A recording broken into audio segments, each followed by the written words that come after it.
चलिए, सबसे पहले तो स्वागत है आप सबों का ट्रिलॉजी क्लासेस में। मेरा नाम निखिल है और आज की क्लास में हम लोग स्टार्ट करने जा रहे हैं क्लास 12 के फिजिक्स के चैप्टर 1 को। ठीक है, तो बेसिकली जो ये वीडियो होगा, इस वीडियो में आपको जो है नोट्स बनाने हैं। ठीक है, जिस तरह से आप ऑफलाइन नोट्स बनाते हो उस तरह से आप ऑनलाइन भी नोट्स बना सकते हो। तो एक एक चीज करके मैं आपको डिक्टेट करवाऊंगा, आप उस नोट्स को लिखोगे और आपका एक पूरा फेयर कॉपी तैयार हो जाएगा चैप्टर वाइज। ठीक है, उसके बाद हम लोग एनसीईआरटी का सारा क्वेश्चन आंसर कर लेंगे और उसके बाद जो स्पेशली बिहार बोर्ड और सीबीएसई बोर्ड में जो प्रीवियस ईयर क्वेश्चन पूछे गए इस चैप्टर से उसको भी कर लेंगे। तो आपको बस करना यह है कि जितना मैं इंस्ट्रक्शन आपको बता रहा हूं बस उस हिसाब से आप अपना काम करते चलो। तो आपको एक अच्छे तरीके का नोट्स लिखना है, तो जो भी स्क्रीन पे पॉपअप हो उसको आपको बस क्या करना है, पॉज करके वीडियो बस लिख लेना है। ठीक है, और हर एक चीज को मैं 1 बाय 1 एक्सप्लेन करता जाऊंगा। ठीक है, तो चलिए स्टार्ट करते हैं। जो फिजिक्स का क्लास 12 के फिजिक्स का पहला चैप्टर है वो है इलेक्ट्रिक चार्जेस एंड फील्ड्स, जिसको हिंदी में कहते हैं क्या है, वैद्युत आवेश। इलेक्ट्रिक चार्जेस को कहते हैं हिंदी में क्या, तो वैद्युत आवेश कहते हैं। और फिर इलेक्ट्रिक फील्ड क्या होता है, तो विद्युत क्षेत्र होता है। अब ये जो इलेक्ट्रिक चार्जेस है ये कंसेप्ट रिलेटेड है इलेक्ट्रोस्टैटिक से। इलेक्ट्रो मतलब चार्ज और स्टैटिक मतलब रेस्ट। तो चार्ज एट रेस्ट के कंसेप्ट को ही हम लोग पहले देखने वाले हैं। तो अब जो ये अमूमन आप जो इलेक्ट्रिक चार्जेस के बारे में पढ़ने जा रहे हो ये होता क्या है, तो इसको बेसिकली समझने के लिए आप इतना समझिए कि जब आप बिजली कड़कती है वो एक एग्जांपल है इलेक्ट्रोस्टैटिक का। फिर एक बार क्या होता है, जब भी आप ठंड के मौसम में कुर्सी पे बैठते हो तो आपका जो ये रुआं होता है वो क्या होता है, रिपेल हो जाता है, मतलब प्रतिकर्षित हो जाता है।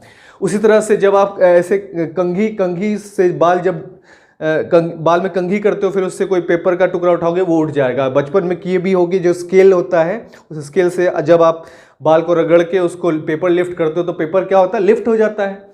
तो ये सब तमाम जो है एग्जाम्पल है किसका, इलेक्ट्रोस्टैटिक का और इलेक्ट्रिक चार्जेस का।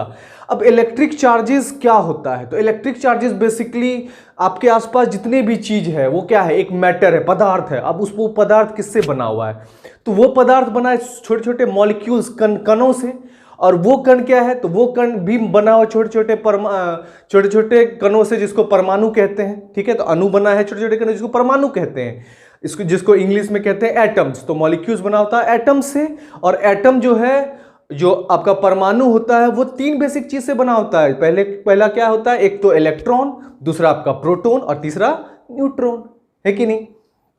तो हर एक पदार्थ, हर एक मैटर जो होता है वो किससे बना होता है, तो 3 चीजों से बना होता है, इलेक्ट्रॉन, प्रोटॉन और न्यूट्रॉन। जिसमें इलेक्ट्रॉन आपका निगेटिवली चार्ज होता है, प्रोटॉन आपका पॉजिटिवली चार्ज आता है, न्यूट्रॉन न्यूट्रल होता है। तो इसलिए चार्ज का जो कंसेप्ट आता है वो कहां से आता है, मैटर से आता है। तो जल्दी से आप क्या कीजिए, लिखिए हेडिंग क्या, इलेक्ट्रिक चार्ज। अब electric charge, what is an electric charge पूछ देगा तो आपको क्या लिखना है, तो आपको लिखना है कि Electric charge is the property associated with matter due to which it produces and experiences electrical and magnetic effects। मतलब इलेक्ट्रिक चार्ज जो होता है वो क्या होता है, तो इलेक्ट्रिक चार्ज जो है वो एक मैटर, पदार्थ का गुण है। ठीक है, और वो पदार्थ क्या करता है, इलेक्ट्रिकल और मैग्नेटिक इफेक्ट महसूस या प्रभाव करता है। ठीक है, महसूस करता है और इलेक्ट्रिकल मैग्नेटिक प्रभाव क्रिएट करता है। तो ये सारा उस पदार्थ को ही हम लोग क्या कहते हैं, इलेक्ट्रिक चार्ज कहते हैं। तो फटाफट जल्दी से नोट्स लिख लीजिए आप क्या, कि electric charge is the property associated with matter due to which it produces and experiences electrical and magnetic effects, है कि नहीं। तो ये तो चार्ज था। अब ये चार्ज जो होता है ये 2 भागों में डिवाइड हुआ है। कितने भागों में, तो 2 भागों में। कौन सा, तो एक आपका पॉजिटिव चार्ज, दूसरा निगेटिव चार्ज, है ना।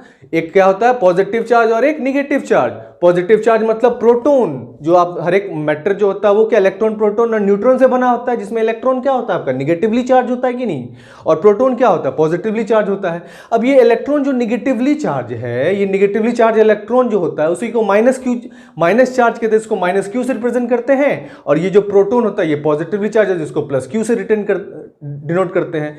तो यही आपका जो प्लस क्यू माइनस क्यू है, यही चार्ज को डिनोट करने का तरीका है, जिसमें प्लस क्यू पॉजिटिव चार्ज हो गया, माइनस क्यू नेगेटिव चार्ज हो गया। इसी प्लस क्यू को पॉजिटिव चार्ज धनात्मक आवेश कहते हैं और नेगेटिव चार्ज को ऋणात्मक आवेश कहते हैं। तो धनात्मक आवेश और ऋणात्मक आवेश, धनात्मक मतलब पॉजिटिव, ऋणात्मक मतलब निगेटिव, ठीक है। अब इसी कंसेप्ट से आ जाता है कि अब चार्ज जो है उसके आसपास जो है एक वैद्युत क्षेत्र बनता है जिसके कारण यह एक फोर्स महसूस करता है। मतलब कौन सा फोर्स? तो इलेक्ट्रोस्टैटिक फोर्स, मतलब स्थिर वैद्युत बल महसूस करता है। और इसी स्थिर वैद्युत बल के कारण जो होता है, जो सेम नेचर का चार्ज है, मतलब सेम प्रकृति का चार्ज होगा, जिसे कि प्लस क्यू या फिर माइनस क्यू, ये दोनों को लाइक चार्जेस कहेंगे। तो लाइक चार्जेस क्या करेगा? एक दूसरे को रिपेल करेगा। और जो अनलाइक चार्ज है आपका, वो क्या करेगा? तो अट्रैक्ट करेगा। तो इसलिए like charges repel each other, unlike charges attract each other. Unlike charge मतलब एक प्लस क्यू दूसरा माइनस क्यू, है कि नहीं? तो ये आपका क्या है? चार्ज का कंसेप्ट है। तो चार्ज को बेसिकली कितने भागों में बांटा गया प्रकृति या नेचर के आधार पे? तो दो भागों में, एक प्लस क्यू एक माइनस क्यू, ठीक है। अगर दो चार्ज लोगे सेम नेचर का तो उसको कहते हैं लाइक चार्जेस, जिसको कहते क्या है हिंदी में? सजातीय आवेश। और जो दो डिफरेंट चार्ज लोगे तो उसको कहते हैं अनलाइक चार्जेस, को हिंदी में कहते हैं विजातीय आवेश। तो सजातीय आवेश एक दूसरे को क्या करेगा? प्रतिकर्षित करेगा, और विजातीय आवेश एक दूसरे को आकर्षित करेगा। तो ये क्यों करेगा? क्योंकि इसमें स्थिर वैद्युत बल लगता है। तो सिंपल सा लॉजिक है चार्ज के बारे में ये कंसेप्ट, ठीक है। आई बात समझ में? तो अब यहां पे आगे बढ़ते हैं और देखते हैं कि अब ये चार्ज जो है इसका यूनिट क्या होता है? तो यूनिट होता है इसका कूलम्ब, ठीक है, जिसको C से रिप्रेजेंट करते हैं। तो चार्ज का यूनिट क्या होता है? तो कूलम्ब होता है। अब ये कूलम्ब जो होता है ये आया कहां से? तो ये बेसिकली जो है आपका क्या होता है कूलम्ब? तो कूलम्ब होता है करंट से आता है। तो इलेक्ट्रिसिटी सबने देखा है कि I इक्वल टू क्या होता है? तो I इक्वल टू होता है आपका क्या? I इक्वल टू क्या होता है आपका? Rate of flow of charge per unit time, मतलब आवेश के फ्लो करने पर प्रति सेकंड कितना चार्ज फ्लो करता है एक सेकंड में, वही तो करंट होता है ना। अब ये चार्ज का क्या है यूनिट? तो कूलम्ब होता है, और इसका सेकंड होता है, इसी को कूलम्ब पर सेकंड की तो एम्पेयर कहते हैं। इसलिए जो आपका चार्ज होता है I इक्वल टू क्या होता है? QT। तो Q इक्वल टू क्या हो जाएगा? I into T. और I का क्या होता है यूनिट? तो एम्पेयर। और टाइम का होता है T से रिप्रेजेंट करते हैं। ये इसका डायमेंशनल फॉर्मूला हो गया, और एम्पेयर सेकेंड इसका क्या हो गया? यूनिट हो गया। तो चार्ज का यूनिट क्या हो गया? Ampere second. ये इसी को कूलम्ब कहते हैं, और इसका डायमेंशनल फॉर्मूला हो गया आपका A इंटू टी, ठीक है। तो इसलिए आपको याद रखना क्या है कि जो आपका वैद्युत आवेश होता है, इलेक्ट्रिक चार्ज होता है, उसका जो आपका यूनिट इकाई होता है वो कूलम्ब होता है। और इसका डायमेंशनल फॉर्मूला क्या होता है आपका? तो डायमेंशनल फॉर्मूला होता है A इंटू टी, जिसमें A मतलब एम्पेयर, जो कि आपका इकाई होता है इलेक्ट्रिक करंट का, और T मतलब टाइम, जिसको हम लोग सेकेंड में मापते हैं। तो क्या हो गया इसका डायमेंशनल फॉर्मूला, विमीय सूत्र चार्ज का? तो वो होता है A इंटू टी। क्या होता है? A into T. यहां तक क्लियर है सबको? ठीक है, चले तो आगे देखते हैं हम। तो अब कुछ और बात करते हैं कि देखिए, अब जब न्यूमेरिकल आप सॉल्व करोगे, क्या सॉल्व करोगे? न्यूमेरिकल। तो उसमें कूलम्ब जो बहुत ह्यूज अमाउंट होता है, कूलम्ब छोटा मोटा अमाउंट नहीं होता, कूलम्ब बहुत ह्यूज अमाउंट होता है। तो इसलिए आपको जो जनरली सवाल में दिए होंगे न्यूमेरिकल्स में, वो दिया होगा किसमें? तो मिली कूलम्ब में, मिली कूलम्ब, या फिर दिया होगा आपको माइक्रो कूलम्ब, या फिर दिया होगा आपको नैनो कूलम्ब। तो याद रखना आपको कि एक मिली कूलम्ब में आपका होता है कितना? तो 10 टू द पावर -3 कूलम्ब। और एक माइक्रो कूलम्ब में होता है आपका कितना? तो याद रखिए 10 टू द पावर -6 कूलम्ब होता है। आई बात समझ में? उसके बाद जो एक नैनो कूलम्ब होता है, इसमें होता है 10 टू द पावर -9 कूलम्ब। तो बेसिकली जो यूनिट कन्वर्जन है उसका आप बिल्कुल से ध्यान रखोगे, तो इसको नोट डाउन करके लिख लो पहली फुर्सत में क्या कि एक मिली कूलम्ब है तो 10 टू द -3 कूलम्ब होगा, एक माइक्रो कूलम्ब है तो 10 टू द -6 कूलम्ब होगा, और एक नैनो कूलम्ब है तो 10 टू द -9 कूलम्ब होगा। आई बात समझ में? तो याद रखोगे ये कन्वर्जन, ठीक है। उसके बाद आते हैं, बात करते हैं प्रॉपर्टीज ऑफ चार्जेस की, मतलब आवेश के गुण के, है ना। सबका कुछ ना कुछ प्रॉपर्टीज है, आपकी भी कुछ खासियत है, उसी तरह से चार्ज की भी कुछ खासियत है। तो वो खासियत क्या है भैया? तो पहला खासियत ये है कि जो आपका चार्ज होता है वो स्केलर क्वांटिटी है। मतलब स्केलर मतलब इसमें सिर्फ मैग्नीट्यूड है, दिशा नहीं होता है चार्ज में, डायरेक्शन नहीं होता है। इसमें सिर्फ और सिर्फ परिमाण होता है, मैग्नीट्यूड होता है, इसमें डायरेक्शन नहीं होता है, दिशा नहीं होता है। ठीक है, तो याद रखोगे चार्ज क्या है, एक स्केलर क्वांटिटी। तो जल्दी से नोट डाउन करके लिख लो कि charge is a scalar quantity, it can be added algebraically, मतलब जिस तरह से चार्ज को हम क्या करते हैं अलजेब्रा की तरह ऐड कर सकते हैं, जैसे इंटीजर को ऐड करते हो ना पूर्णांक को, सेम उसी तरह से चार्ज को भी आप ऐड कर सकते हो। +2 coulomb +3 coulomb is equal to +5 coulomb, और +5 coulomb -3 coulomb is equal to +2 coulomb. ठीक है, आई बात समझ में। फिर दूसरा पॉइंट लिखो जल्दी से, प्रॉपर्टीज ऑफ चार्ज में दूसरा पॉइंट लिखो क्या, तो दूसरा पॉइंट है चार्ज इज ट्रांसफरेबल।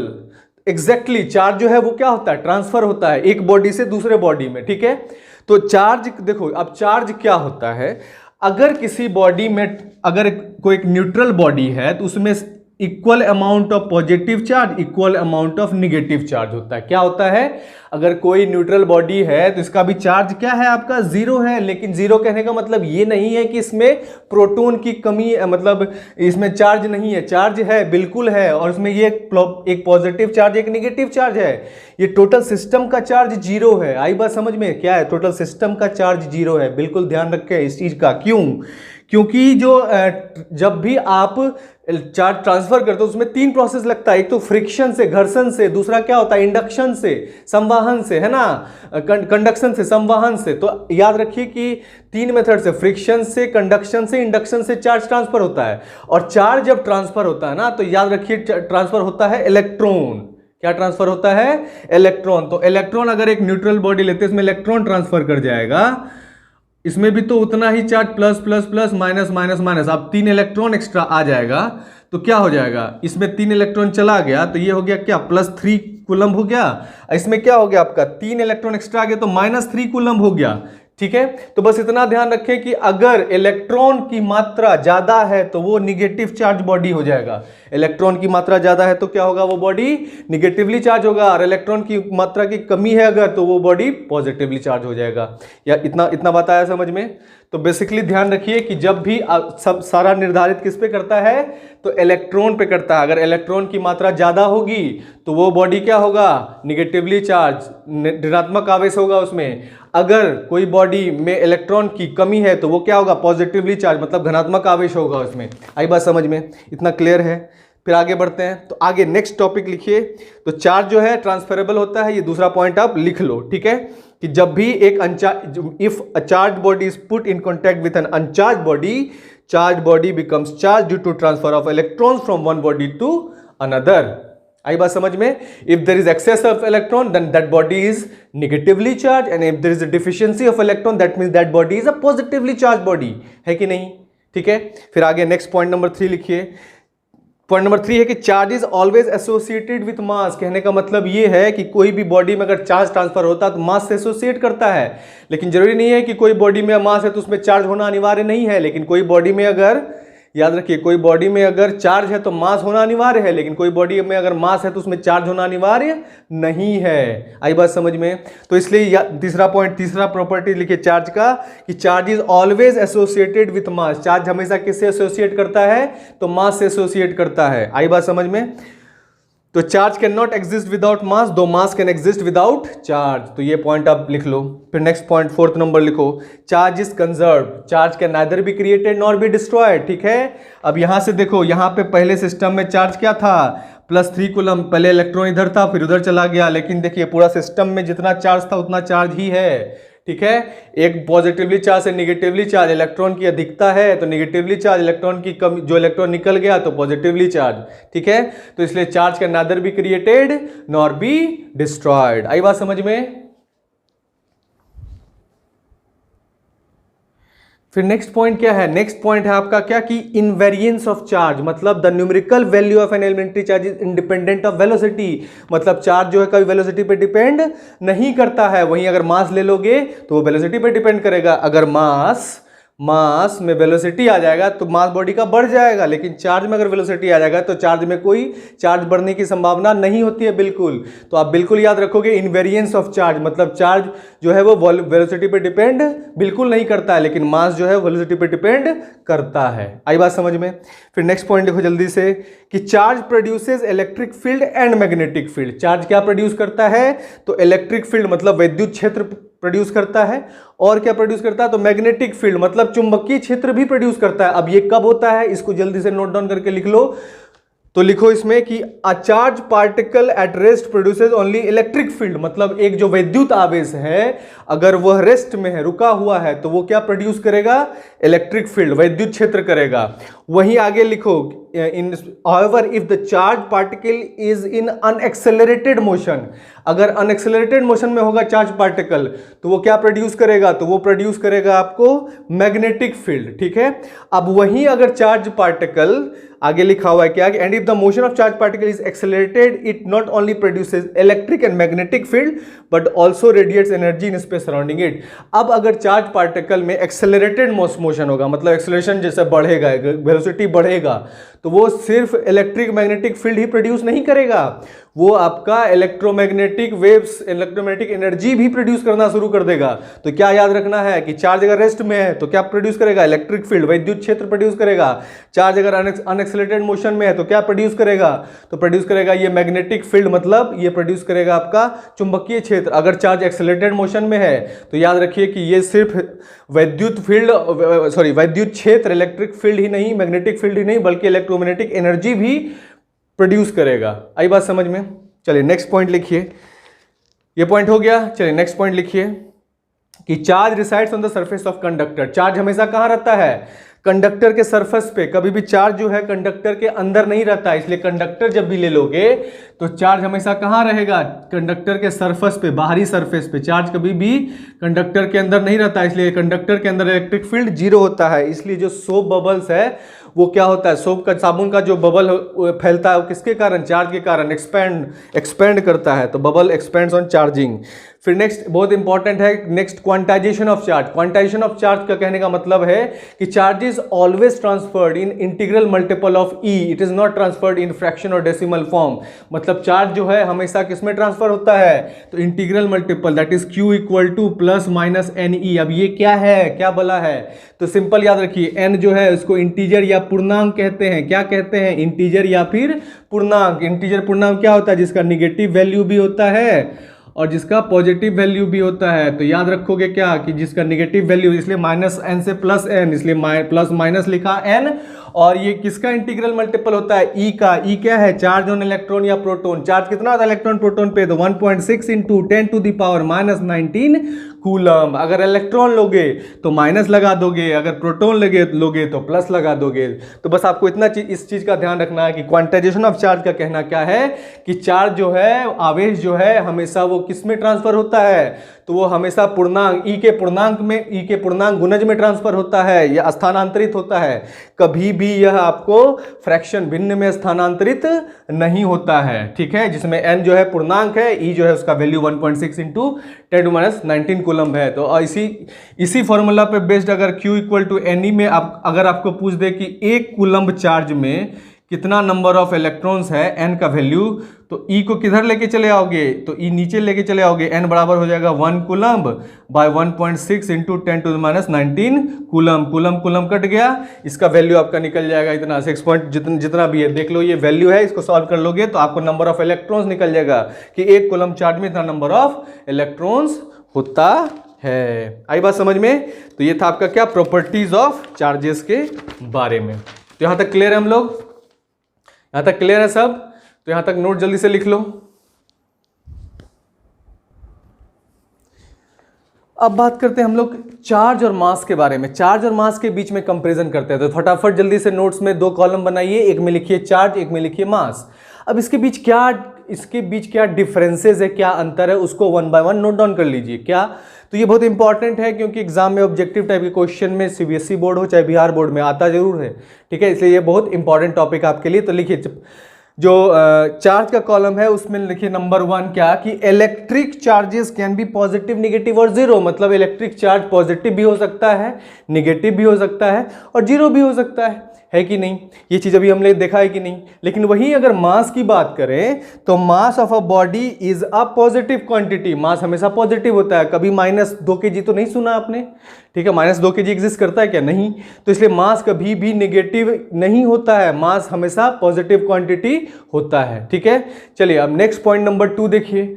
तो चार्ज के कॉलम में लिखिए पॉइंट नंबर 2 क्या, कि charge carried by a body does not depend on the velocity. Charge जो है वो वेलोसिटी पे डिपेंड नहीं करता है। वहीं मास के कॉलम में लिखिए कि मास of a body increases with its velocity, मतलब मास जो होता है बॉडी का वो क्या करता है, वो इंक्रीज करता है। किसके कारण, तो मास जो है वो वेलोसिटी के कारण इंक्रीज करता है, लेकिन चार्ज जो है वेलोसिटी के कारण इंक्रीज बिल्कुल नहीं करता है। ठीक है, तो चलिए ये था पॉइंट नंबर 2। अब लिखिए पॉइंट नंबर 3।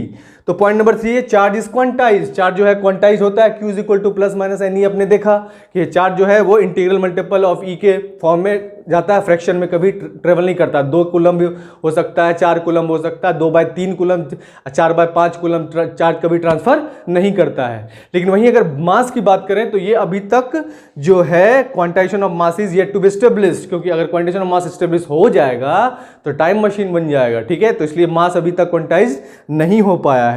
फिर नेक्स्ट क्या है, 4th पॉइंट लिखिए कि electric charge is always conserved. Electric charge हम याद रखिए हमेशा कंजर्व होता है। क्यों, क्योंकि बॉडी में इलेक्ट्रॉन का ही ट्रांसफर होता है और पूरा सिस्टम का चार्ज कंजर्व होता है। क्यों, क्योंकि इलेक्ट्रॉन के डिफिशियंसी से ही तो पॉजिटिव चार्ज होता है और इलेक्ट्रॉन के एक्सेस से ही तो नेगेटिव चार्ज होता है, और यही इलेक्ट्रॉन ट्रांसफर करता है। तो पूरे सिस्टम का मास जो है, चार्ज जो है वो कंजर्व होता है।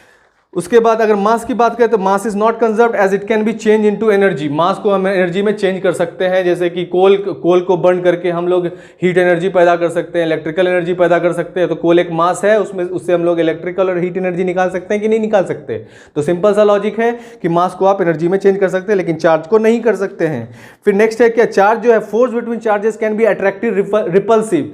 अब चार्ज के बीच जो फोर्स लगता है वो अट्रैक्टिव भी हो सकता है और रिपल्सिव भी हो सकता है, लेकिन मास के बीच जो फोर्स लगता है वो कौन सा फोर्स लगता है, तो ग्रेविटेशनल फोर्स लगता है कि नहीं। कौन सा फोर्स लगता है, तो ग्रेविटेशनल फोर्स लगता है। और जो इसी ग्रेविटेशनल फोर्स के कारण सब चीज अपने जगह पे है। पूरा सौरमंडल, पूरा सूर्य, पूरा धरती, पूरे के पूरे 9 प्लैनेट्स जो है, 9 प्लैनेट्स जो है वो अपने स्थिति पे घूम रहा है। तो उसका मेन जिम्मेदार कौन है, ग्रेविटेशनल फोर्स। तो इसलिए ग्रेविटेशनल फोर्स अट्रैक्टिव होता है नेचर में। वहीं अगर इलेक्ट्रोस्टैटिक फोर्स की बात करें जो चार्जेस के बीच लगता है, वो अट्रैक्टिव भी होता है और रिपल्सिव भी होता है। यहां तक क्लियर है हम लोग, कोई दिक्कत। चलिए, तो अब नेक्स्ट पॉइंट लिखिए, मेथड ऑफ चार्जिंग। अब चार्ज करने के कितने मेथड होते हैं, तो पिछले बार में मैंने बताया था कि चार्ज करने के 3 मेथड होते हैं। पहला होता है आपका कि बाय फ्रिक्शन, घर्षण से, ठीक है। दूसरा होता है बाय इंडक्शन और तीसरा होता है बाय कंडक्शन, ठीक है। समझ में आया, संवाहन से। तो आप एक एक करके लिखिए। बाय फ्रिक्शन, फ्रिक्शन के कारण क्या होता है, in a friction when 2 bodies are rubbed together electrons are transferred from one body to the other. As a result of this, one body becomes positively charged while the other becomes negatively charged. When a glass rod is rubbed with silk, the rod becomes positively charged while the silk becomes negatively charged. However, ebonite on rubbing with wool gives negatively charged, making the wool positively charged.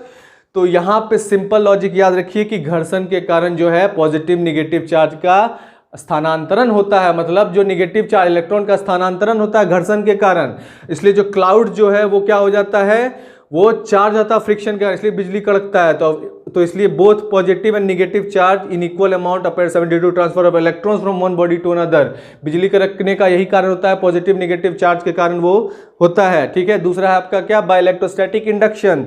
तो induction में क्या होता है, बिना छुए, बिना touch किए हुए बॉडी में जब चार्ज ट्रांसफर हो तो उसको इंडक्शन कहते हैं। तो इसका लिख लीजिए सिंपल सा, क्या है कि if a charge body is brought near an अनचार्ज body, the charged body will attract opposite charge and repel similar charges present in the uncharged body. As a result of this, one side of neutral body closer to charged body becomes oppositely charged while the other is similar charged. This process is known as electrostatic induction. और आप देख रहे हैं इस diagram में कि किस तरह से दो चार्ज जो है एक दूसरे को अट्रैक्ट करता है।